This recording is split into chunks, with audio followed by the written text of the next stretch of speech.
Quahog is one crazy town where people show up, then vanish like they never existed. But don't you sometimes wonder what happened to them? From getting knocked out to just completely ghosting the show, here's what happened to every lost Family Guy character. Let's begin with Olivia Fuller, the toddler diva with her cute face, killer voice, and an attitude that would make you want to scream. She was Stewie's enemy, crush, and the only kid who could match his big ego. Olivia appeared in a few episodes, won some fans, and then vanished. So what happened to this stuck-up little star? Olivia first showed up at the Quahog School of Performing Arts in the episode From Method to Madness, where she was the big shot of the baby acting world. With her perfect curls and bossy vibe, she wasn't about to let Stewie steal her shine. They hated each other right away, fighting like cats and dogs with a lot of ego. Let's do a scene. Okay, Stewie, how about you and, let's see, one of our veterans, Olivia. I'm not doing a scene with him. He's inexperienced. He'll drag my whole performance down. Are you serious? Talk about a bad start. Stewie didn't want to get kicked out of school, so he teamed up with Olivia to save their asses. But they put on a song and dance show called You Do. It wowed everyone and got them a little tour. For a minute, it looked like they could be a team, but they kept fighting until it got ugly. They ended up punching each other on stage while the shocked crowd watched. Far more entertainment than the audience bargained for. Olivia quit, ditched Stewie, and went to Hollywood. And Stewie lost it completely. He even made a fake Olivia doll, but that didn't go quite well as he ended up in a padded room in the asylum. Then in the episode Chick Cancer, Olivia is back in town. Her Tasty Juice commercial job went down the drain. And desperate to revive her career, she was billed to be at Quahog Mall's opening up of the new Brat Wrap store. Stewie heads over there hoping to make fun of her, but when he sees her, he falls for her all over again. Problem is, Olivia's not into him. She wants older guys, and Stewie is pretty tiny. Stewie then sees Quagmire being a jerk to a girl and figures being mean is the trick. And yeah, it works for Olivia. Oh, hey, Ray Liotta. Is Olivia home? Oh, wait, you're Olivia. You see, I thought you were Ray Liotta because your skin has the texture of a decorative autumn squash. So I'll pick you up at 7? That sounds wonderful. After that, it's like a crazy kid romance. They eat ice cream, make fun of weird people in the park, and go to a birthday party where Stewie gets mad about Olivia's old friend Victor, some vitamin ad kid. The pair begin to fight all the time, and then, boom, they get married in a cardboard box with Stewie's teddy bear Rupert doing the honors. You don't own me. I can talk to whoever I want. I don't see a ring on my finger. I, Stewie, take you, Olivia, to be my lawfully wedded wife. What's that, Rupert? Oh, kiss the bride, yes. But they never stopped arguing about food, Victor, even Silly Putty. They're so loud they mess up Brian's date with Jillian and Stewie yelling at people in a restaurant. Let's just enjoy dinner. Yeah, can't we just have a good time? Oh, ask Olivia. Olivia, the three of us are having a great time. What's your problem? My problem is you. You're acting like a baby. And we come to the center of the shrubbery maze. That's what it all comes down to, isn't it? I'm not grown up enough for you. When Stewie finds Olivia cheating with Victor, he's done. Actually, he just caught her playing with the Silly Putty he got her. He walks out and sets their cardboard house on fire with them inside. Did they get out? Did it burn? The show doesn't say, because Family Guy loves to leave you hanging. Stewie, this isn't how I wanted it to end. But you did want it to end. You've made that perfectly clear. Idea for a farce. Cheating wife and pompous ass burned alive. You'd think Olivia was toast after that, either burned up or gone for good. But she pops up in The Boys in the Band, and it's a total bummer. The sassy, bratty Olivia we knew was missing. Hey, Olivia, hey, what brings you here? Oh, the birthday boy and I met at Burt Reynolds' acting camp in Jupiter, Florida. Well, I'm glad to hear you're still acting. You know, the last time I saw you, you were... Burning in a cardboard house? Yeah, burning in a cardboard house, yeah. She's just a boring revenge seeker trying to break up Stewie and Brian's music act at a kid's party. She tries to get Stewie to dump Brian, then gets Brian to ditch Stewie for her. But when Brian sees Stewie crying, he drops Olivia. She grabs Vinny, the new singing dog, and that's it. No big goodbye, no spark, she just vanished. So, what happened to Olivia Fuller? Her Hollywood dreams crashed harder than Peter after too many beers at the Clam. The tasty juice money stopped, her acting jobs dried up, and her last try with Vinny was a big nothing. Maybe she's still walking around Quahog acting like she's too cool. Or maybe she's stuck at the mall, signing pictures for pennies. Either way, Olivia proves that in Family Guy, even the brightest stars fade fast, sometimes with a little fire to help. Jonathan Weed, the big boss of the happy-go-lucky toy factory and the guy who had to deal with Peter Griffin's nonsense every day, is next on our list. This guy was all business, with a fancy Hispanic accent and a suspicious love for men's company. He was Peter's first boss, a stickler for the rules, and a Boston Red Sox fan who took his job and his softball team way too seriously. Attention, please. Tomorrow is softball practice. We have a lot of work to do for Saturday's game. Let's not forget how badly we were humiliated last year by Potok, Joke, and Novelty. Weed first popped up in the episode Death Has a Shadow, keeping an eye on his toy factory and trying to stop a hungover Peter from screwing things up. Unfortunately, it didn't work. Peter passed out, letting all sorts of crazy stuff like knives, gasoline cans, and a porcupine get packed as toys. Peter, I like you, but I need you to be more than just eye candy around here. It's your job to watch for any toys that could be hazardous to children. Now look sharp! Yes, sir.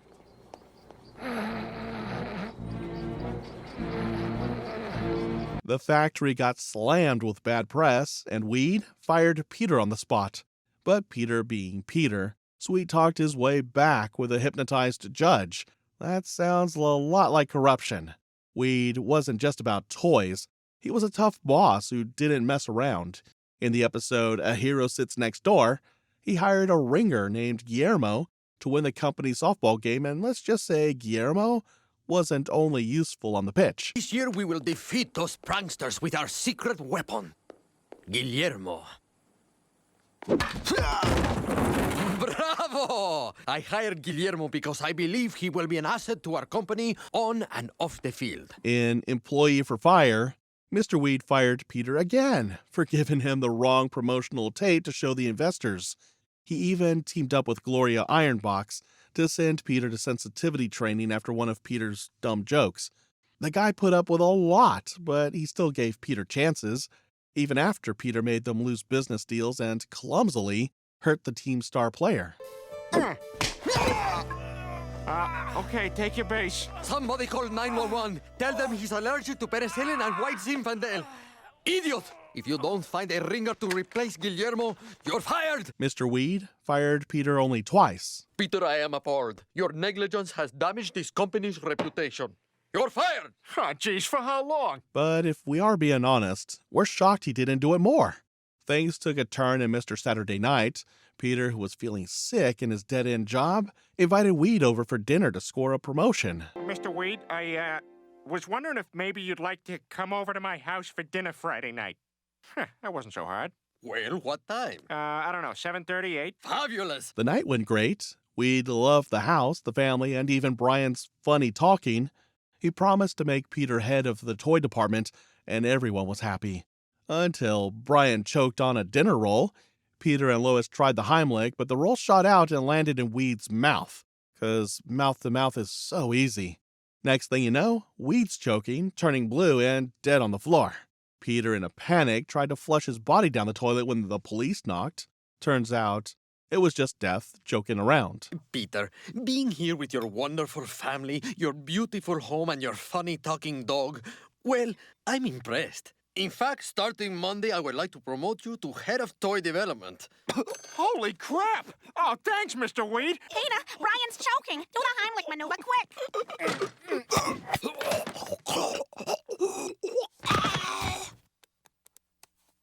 He's dead. Police! Random dead body search! Oh, my God, Lois, stall him. Peter, what are you doing? Just stall him, Lois. But how dumb could Peter be to think he could flush a full adult human down the toilet? At Weed's funeral, Peter tried to sell his co-workers on the promotion with a goofy hand puppet, but it didn't work. Then came the real shocker, Weed's video will. It started with an awkward clip of him cooking breakfast in his underwear, filmed by some guy friend. Before the lawyer fast-forwarded to the actual will, Wade dropped a bomb. The toy factory was getting torn down for a terminal disease institute. Hello, friends. If you are watching this, I am dead, and I bet you're pretty bummed. But I have good news. Yeah? The Happy-Go-Lucky Toy Factory shall be torn down to make way for the Happy-Go-Lucky Terminal Disease Institute. What? The demolition will begin in now. Just like that, everyone's out of a job. Peter took it the hardest, scrambling for work for weeks, all because of a dinner meant to impress his boss. Talk about bad luck. Mr. Weed kicked the bucket, leaving the toy factory in the dust and Peter jobless. The show didn't forget him entirely, though. Stewie gave him a shout-out in Lois Kills Stewie, telling Lois to say hi to him in the afterlife. And in Coma Guy, Peter saw him in a weird cruise ship hallucination with other dead characters. Diane Simmons was Quahog's Channel 5 News co-anchor with a smile for the camera and a knack for holding grudges. She started out as Tom Tucker's partner, dishing out news and trading jokes, but things got messy fast. Diane went from reading headlines to making them when she turned into a cold-blooded killer. Early on, Diane and Tom got along fine, maybe even flirty. Well, Diane, that last report was so good, I think you deserve a spanking. Oh, Tom, I don't think your wife would appreciate that. Diane, that frigid old cow lives in Quahog. She can't hear a word I'm saying. Actually, we're back on the air in Quahog. But that changed quickly. By her 40th birthday, Tom was cracking jokes at her expense on air, and their bickering was memorable. Be careful next time you're at confession telling the priest about cheating on your wife with that Filipino drag queen. Well, at least you're in no danger, Diane, since you only visit church to leave your self-delivered, unwashed, half-dead newborns on the back step. She also had her own talk show, Diane, where the Griffins once spilled all their secrets. Off-air, Diane had her quirks. She admitted to being a bit racist. I think I'll go get drunk and beat up some midgets. How about you, Diane? Well, Tom, I just plain don't like black people. You guys, we're still on in Boston? She laughed at the special people's games and even ate reporter Trisha Takanawa with Tom. Probably tasted like grilled chicken. So what do you think, Diane? Can I cook or what? Delicious, Tom. I guess we should be eating her with chopsticks. Oh, my God. They're eating Asian reporter Trisha Takanawa. Oh, and her husband? He killed himself, as Tom rudely pointed out once, making her cry on live TV. Diane, didn't your first husband blow his brains out? Oh, God! Diane wasn't just a news lady. She loved acting, doing artsy student films in college and playing the lead in The King and I during Lois's theater gig. But when Peter took over and turned the play into a robot assassin mess, Diane quit. Her life seemed okay for a while. She even dated James Woods after meeting him at a party. But then it all fell apart. Tom got the network to replace her with a younger anchor because he needed a new fling, and Woods dumped her for a hotter fling. Diane was mad, hurt, and ready to get even. In the episode, And Then There Were Fewer, Diane's story goes off the rails. She cooked up a plan to kill James Wood and frame Tom Tucker for it. Getting revenge on both for ruining her career and love life. She tricked an intern named Priscilla into luring Woods to a dinner party at his mansion, where he invited everyone he'd wronged, including the Griffins and a bunch of Quahog regulars. Diane rigged a gun to shoot Woods at the table, but it backfired when Quagmire's date Stephanie sat there instead and got killed. Panicking, Diane stabbed Woods with a knife during a blackout, wiped her prints, and thought she was in the clear. But Diane's killing spree didn't stop there. Priscilla saw what she did, so Diane slit her throat and hid her in Tom's room. Muriel Goldman caught Diane stashing the bloody knife in Tom's suitcase, so she stabbed her too. When Derek Wilcox tried calling for help, Diane bashed his head with Woods' Golden Globe and planted it under Tom's bed to frame him. She was ready to skip town, thinking her plan was perfect. I just thought I'd make sure you were okay. Oh, I'm managing.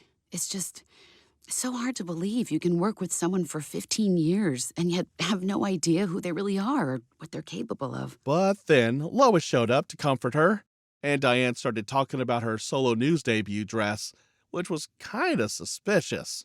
Lois figured something was wrong, and Diane spilled the whole thing, planning to shoot her. Before she could pull the trigger, Stewie shoots Diane from afar because killing his mom was a pleasure reserved only for him. I should go. No, I don't think so. Oh my God. Oh my God, it was you! You're the killer! Goodbye, Lois.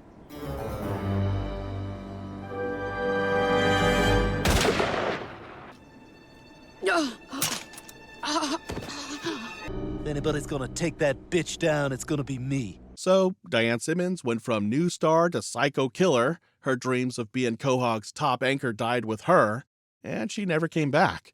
Diane learned the hard way. Don't mess with Stewie's mom. Next is Mrs. Wilson, Peter Griffin's third grade teacher, who had the tough job of putting up with Peter back in the day. Just think of how annoying it must have been. Mrs. Wilson first showed up in Tales of a Third Grade Nothing, where Peter had to go back to third grade to secure a promotion at work. See, Peter got a taste of the fancy executive bathroom at the brewery and wanted that kind of life. His boss Angela was shockingly fine with it, but HR said he needed to finish third grade first. So Peter ends up in Mrs. Wilson's class, who he seems to have forgotten, as his introduction is plain unnecessary. Hi, my name's Peter Griffin. I was actually in third grade a long time ago, but I never finished. Back then, we had a teacher named Mrs. Wilson. Except we had this funny little nickname for her. We called her Mrs. Killson, because she had an abortion. I know, it's kind of silly, but we were just a bunch of kids. I'm sorry, go ahead, Mrs. Wilson. Really classy, Peter. Even as an adult, which made him a misfit, Peter was a terrible student who enjoyed picking on the top kid, Omar. The school was a mess, too, with Glenn Quagmire's secret kids all over the place. What are you doing in our class? You're old. Are you stupid or something? Oh, picking on the new kid, huh? Well, at least my parents didn't name me Gamer. Peter is your son? That is affirmative. Because you look a lot more like that child over there. Daddy? Oh, God! Daddy? Oh, God! Papa? Oh, God! But Mrs. Wilson saw something in Peter. Maybe just a chance to get him out of her hair real quick. She let him join the school spelling bee, promising she would let him pass third grade if he won. I could flunk you for this. But liquors is a 3-syllable word. Not even Omar can spell those. So, you're joining him at next week's district spelling bee. If you lead our school to victory, I'll let you pass third grade. But if you lose, you fail. I accept that challenge. Peter aces it at the bee, spelling lesbians like a pro. All right, Peter, if you spell your next word correctly, you win the competition. Your word is lesbians. Wait! Can you use it in a libelous sentence? Gillian Anderson and Helen Hunt are lesbians. Lesbians. Correct! Weird word choice if you ask me. Mrs. Wilson passed him, probably glad to see him go. You would think Peter would get that promotion, right? Nope. Turns out he blew up part of a kid's hospital while trying to impress Angela. What do you want, Griffin? Angela, look out your window. You see that Anheuser-Busch billboard next to the children's hospital? Well, watch this. Oh, God. So, instead of a corner office, he got a week in jail. Poor Mrs. Wilson probably regretted ever letting him near a spelling bee. That's the last we ever saw of her in action. The show never said she died, but in Coma Guy, she was part of the dead people in Peter's hallucination. Well, it's probably because Debbie Reynolds, the woman who voiced Mrs. Wilson, passed away in real life, and Family Guy wanted to pay their respects. Let's talk about Muriel Goldman, the nagging, complaining wife of Mort Goldman and Mom to Neil. If Mort's a whiny mess, Muriel was like his louder, pushier double with the same New York accent and same annoying vibe. She popped up in a few Family Guy episodes. Muriel first showed up in the episode The Kiss Scene Around the World, tagging along with Mort and Neil to the Griffin house to meet Meg, Neil's girlfriend. What's going on here? Oh, we invited Neil's family over for dinner. Hi! Hello! You what? Yeah, we wanted to get to know him better. You know, seeing as how the two of you will one day bless our home with the pitter-patter of sweet little grandchildren as ugly as sin. Over dinner, she and Mort yapped about their first kiss back in high school. I remember when Muriel and I had our first kiss, and it was just awful. Oh, just awful. We were both very sick, weren't we, dear? Ugh, we were terribly sick. We were both 14, and it was winter, and we had terrible head colds. Romantic, right? Muriel was all about old school stuff, like in the episode Stuck Together, Torn Apart, where she and Mort watched old movies while playing Hotel California to see if they matched up. Funny enough, they didn't. She also showed Peter Mort's dorky dating video from when he was a kid, which is how she fell for him. Oh, my eyes. Could you please turn down that very bright light? It's burning my retinas. Ladies, I'm a very desperate man. My name is Mort, and I live with my mother. And I have very low standards. Oh, God, there's blood in my mucus. Sweet, but kind of gross. Muriel wasn't just Mort's wife. We also got to see her hanging out with Lois, Bonnie, and Bernice, whining about overpriced bar food and wine. All right, one more pre-party drink and then we'll head off to the clam. It's cheaper to drink at your house first. Boy, they sure are making a lot of noise out there. We should march in there and remind them that they have wives. Especially if they have food, because bar food is so overpriced. Man, who invited Anne Frank? She just wouldn't shut up. But things went south in the episode, and then there were fewer. Muriel and Mort got invited to James Woods' fancy party. Yes, the same party where Diane Simmons almost murdered half the town. When Muriel turned up missing, everyone thought she might be the killer since Woods had dirt on her, but nope, she was just another victim. Diane Simmons caught Muriel snooping while she was planting a bloody knife in Tom Tucker's suitcase to frame him. Diane didn't think twice. She stabbed Muriel in the back and left her dead. When Mort found her body, he tried to act sad by saying, "Oh, my sweet Muriel," but then fumbled. It was clear he didn't even like her that much. Ouch. Oh, my God, Muriel, my sweet Muriel. She was so young. She was so beautiful. She was so generous.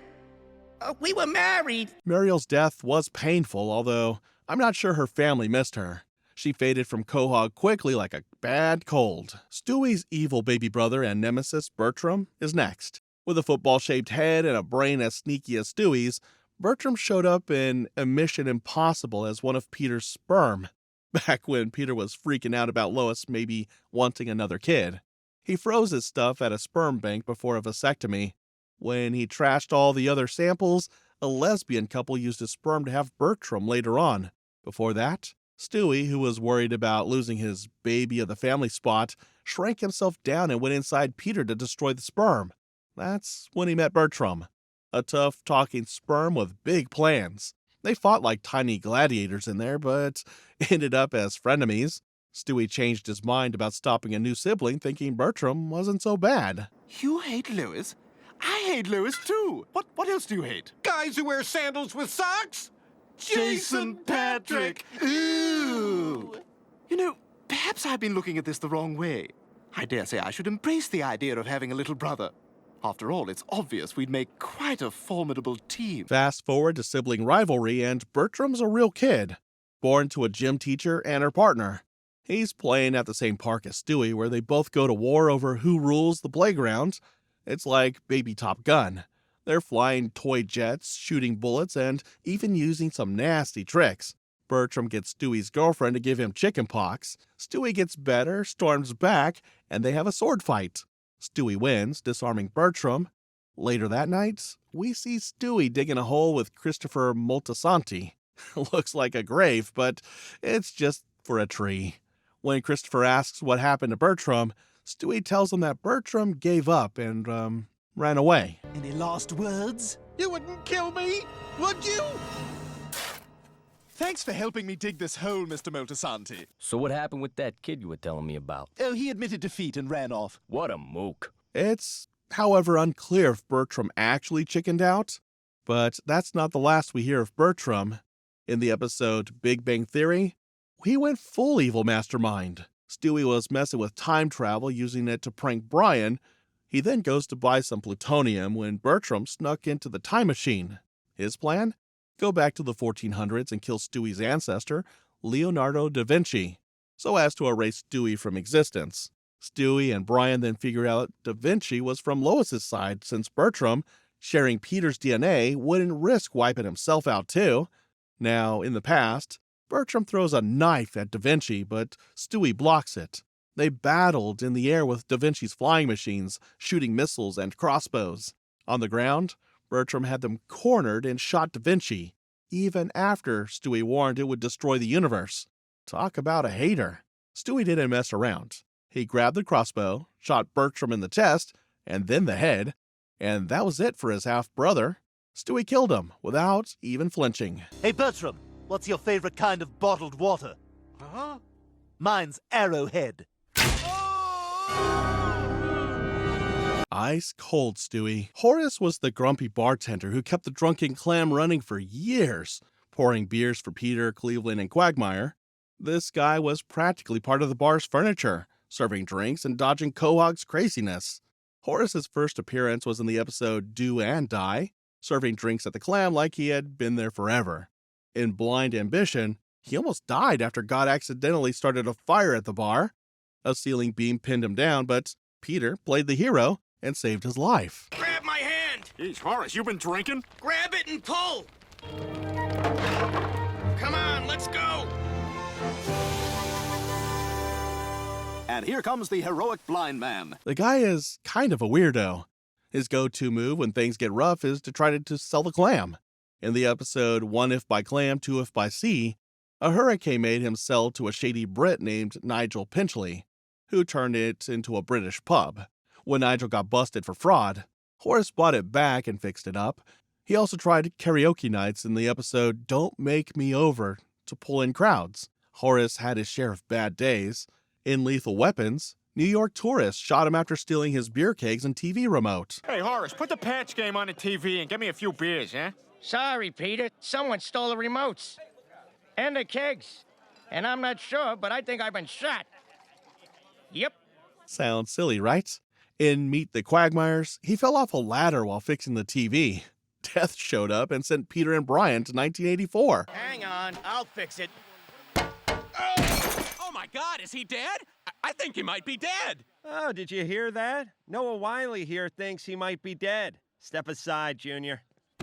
Nope, he's just knocked out. Oh, and in Neighbor Pains, Horace got real sad when Peter and the guys didn't pick him as their fourth beer bar buddy. He wanted to be more than just their bartender, but they crushed his dreams, and he skipped work for days. Horace's luck ran out and saved the clam. During a softball game between the clam and Mort Goldman's pharmacy team, Jerome, a ringer for Mort, stepped up to bat. Horace was pitching, trying to strike him out. Jerome swung hard, and the ball smashed right into Horace's face, cracking his skull. All right, guys, one more out and the game is ours. Come on, Horace, strike him out!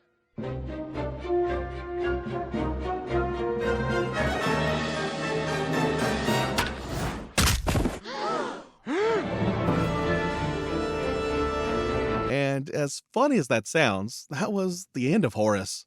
At his funeral, Jerome felt awful for what he did, describing Horace as a good person.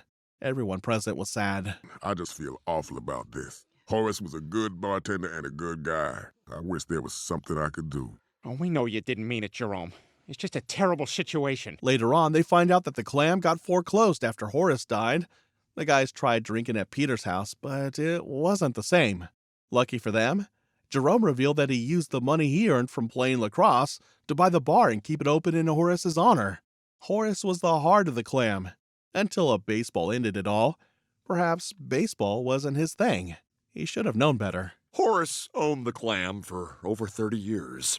During that time, he touched all of our lives. He was a great bartender and a great friend. Angela was quite the character. She was Peter's boss at Pawtucket Brewery, who ran the shipping department and gave him a hard time. She loved her worker Opie, but was sometimes super mean to Peter. But she kept the brewery running. Angela first showed up in the episode The Courtship of Stewie's Father, bossing Peter, Stella, and Opie around. She liked Opie best, giving him and his replacement, Soundwave, unnecessary awards. As for Peter, she didn't like him at all. When he tried to be nice by setting up a cockfight at her house, the birds wrecked her living room, and she got super mad. Surprise! Griffin, what the hell are you doing at my house? Well, I asked around the office, and everybody said you liked animals, so I organized a surprise cockfight. Ta-da! Oh boy. Soon, things began to get weird. Angela started flirting with Peter. Griffin, I never noticed you before. I like what I see. Okay. Griffin, get in here and make sure you have on your new uniform. Why am I the only one who has to wear denim shorts? Because you're the only one who looks this good in them. When he said no to sleeping with her, she was devastated and almost did something stupid. Peter saved her and found out she hadn't dated in 10 years. She even tried dating Tom Tucker, but that one didn't last. Angela kept causing trouble. In Baby, You Knocked Me Out, she wore a tiny bikini as a ring girl at Lois's boxing match. The crowd booed her belly, but she yelled at them to shut up. Shut up! Everybody shut up! This took a lot of courage! Real kinky. Peter quit the brewery in lottery fever by pooping on her desk. But he was back again, only to be fired in Peter Problems after he got drunk and broke a meeting. But she hired him back when Quagmire begged and Peter gave her hug coupons. I'm gonna cash in this coupon you gave me last Valentine's Day. 1 redo for being fired for gross negligence. And 1 hug. The hug one is expired, Griffin. This one's for free. Welcome back, Griffin. Aw, that's so sweet. In the episode Candy Quahog Marshmallow, Peter tricked her by playing Who's the Boss on the phone to skip work. Her last moment was in Don't Be a Dickens at Christmas. Angela tried to tell brewery workers they could go home early for Christmas. But Peter kept playing School's Out real loud on a boombox, stopping her 3 times. She gave up and sent everyone home. I thought it might be a nice treat.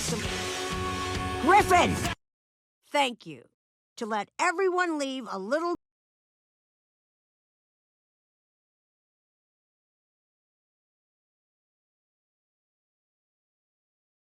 In the episode Pawtucket Pete, we found out she died.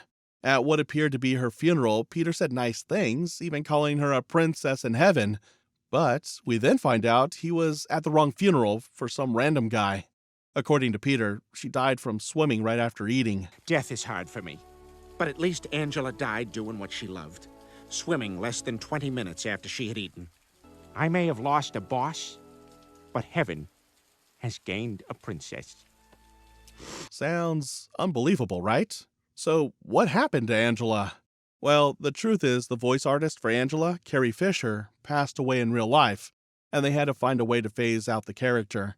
Angela's last appearance at Family Guy came almost a year after Carrie Fisher died. Peter's mother, Thelma Griffin, was a chain smoker and gambler, but she undoubtedly loved her son, whom she raised mostly on her own. Thelma put up with her mean husband, Francis, and shoved whiskey bottles in Peter's mouth when his teeth hurt as a baby. Didn't say she was a nominee for Parent of the Year. Thelma showed up now and then and was always up to something odd.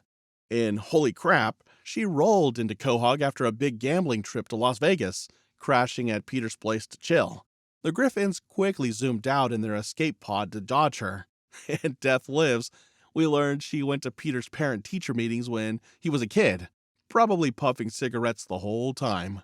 Thelma's life got messier. She dumped Francis, saying he couldn't keep her happy, and started dating Tom Tucker.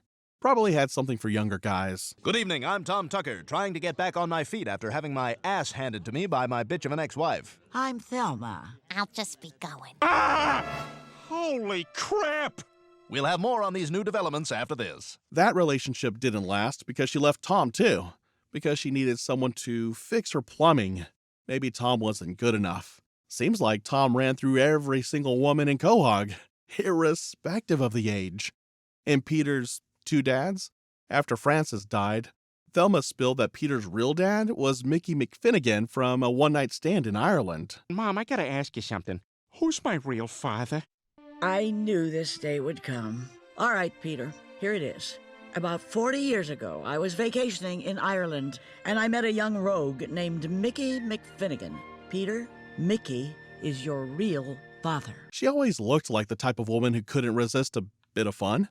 In the episode Padre de Familia, she told Peter he was born in a Mexican abortion clinic where she fell in love with him and kept him, but never did his birth papers.